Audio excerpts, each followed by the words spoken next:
The sea spray tasted like salt and fear.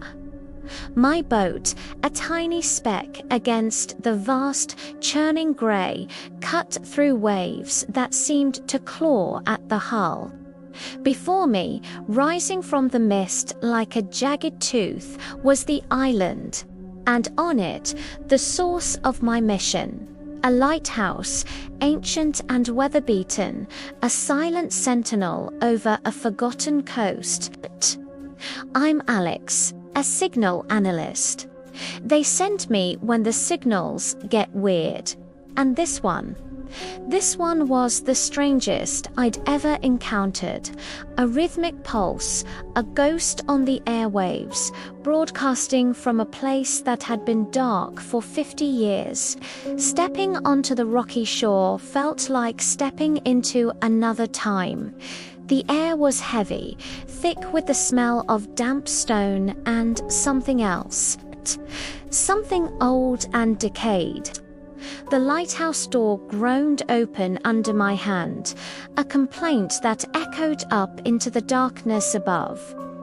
Inside, the world was draped in dust and cobwebs.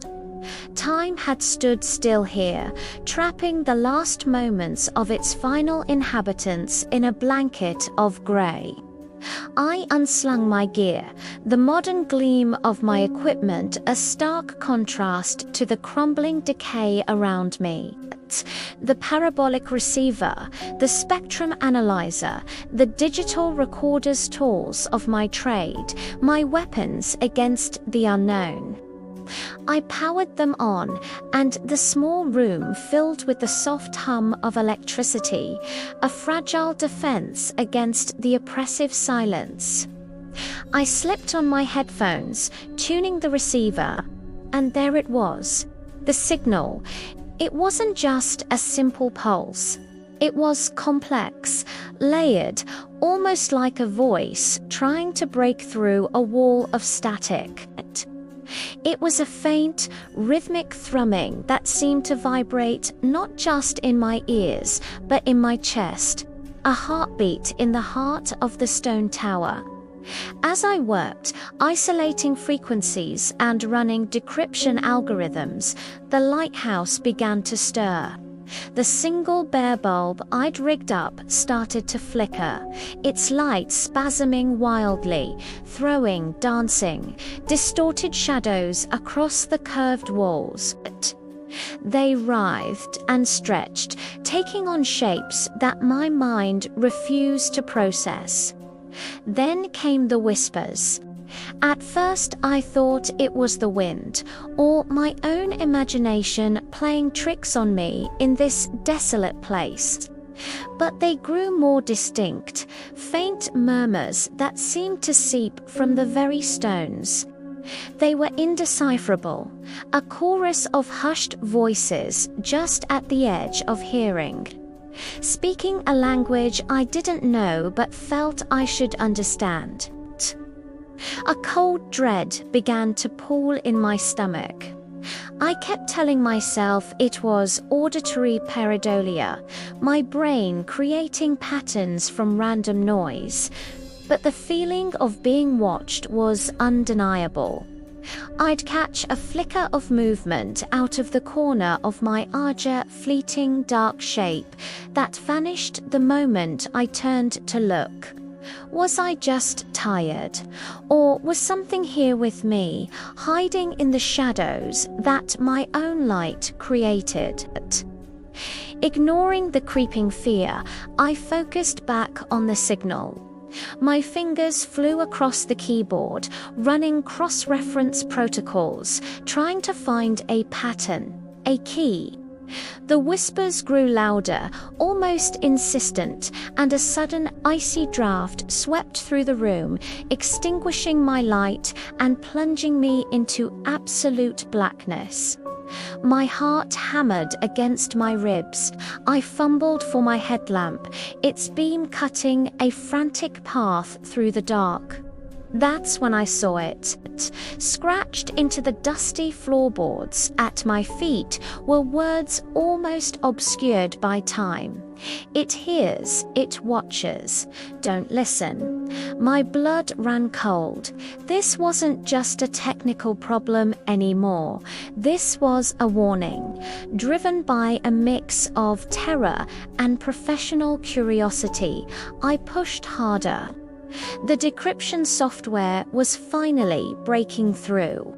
Lines of garbled text began resolving into coherent words. It wasn't a distress call. It was a log entry, a final, desperate message from a lighthouse keeper named Thomas. He wrote about the signal, how it started faintly, just like it did for me. He wrote about the entity, a thing of shadow and whispers that lived in the lighthouse, an ancient malevolence trapped within the tower's light. It fed on attention, on observation. By analyzing the signal, he had given it strength.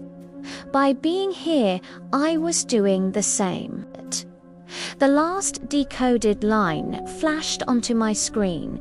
It mimics the light, but brings only darkness. It's free. As the final word appeared, a piercing shriek of feedback screamed from my headphones, and I tore them from my head. All my equipment went haywire at once, screens flashing with static, meters redlining. The whispers were no longer whispers. They were a deafening roar, a cacophony of voices shouting directly into my mind.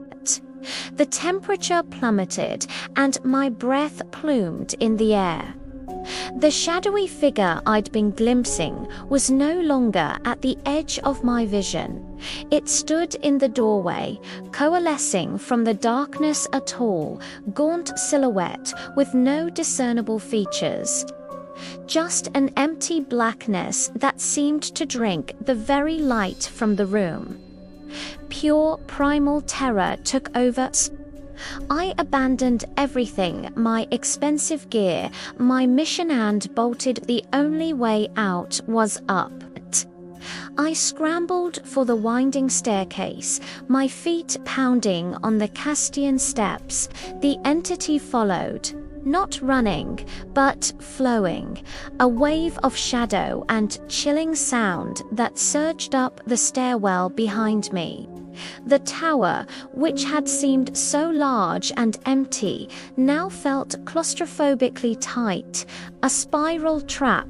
I could feel its cold presence reaching for me, the whispers clawing at my sanity. I burst through the door at the top of the tower, out onto the narrow lantern gallery. The wind howled, a symphony to the chaos unfolding behind me. There was no escape this way. I spun around and scrambled back down, past the shadow that was now blocking the upper stairs, its form twisting and writhing. I practically fell down the last flight of stairs, tumbling out of the lighthouse door and into the misty gloom of the island. I didn't look back. I ran, my legs burning, my legs pumping on pure adrenaline. I half fell, half jumped into my boat, fumbling with the keys, my hands shaking so badly I could barely start the engine. It sputtered to life with a roar that was the most beautiful sound I had ever heard. I slammed the throttle forward, and the boat lurched away from the cursed shore, leaving the island and its dark secret behind. Only then did I dare to look back. My face, reflected in the dark glass of the cockpit, was a mask of sheer terror. And as I watched, a brilliant, piercing light flared to life from the top of the abandoned lighthouse. The beacon was active again, its beam cutting through the fog, sending its malevolent, rhythmic signal out into the endless, unsuspecting night. It was still broadcasting. It was still calling. And I knew with a certainty that chilled me to my soul that someone else would eventually come to answer. Thanks for watching. If you enjoy stories that explore the dark and unknown, make sure to like this video and subscribe to the channel for more content like this. Stay safe out there.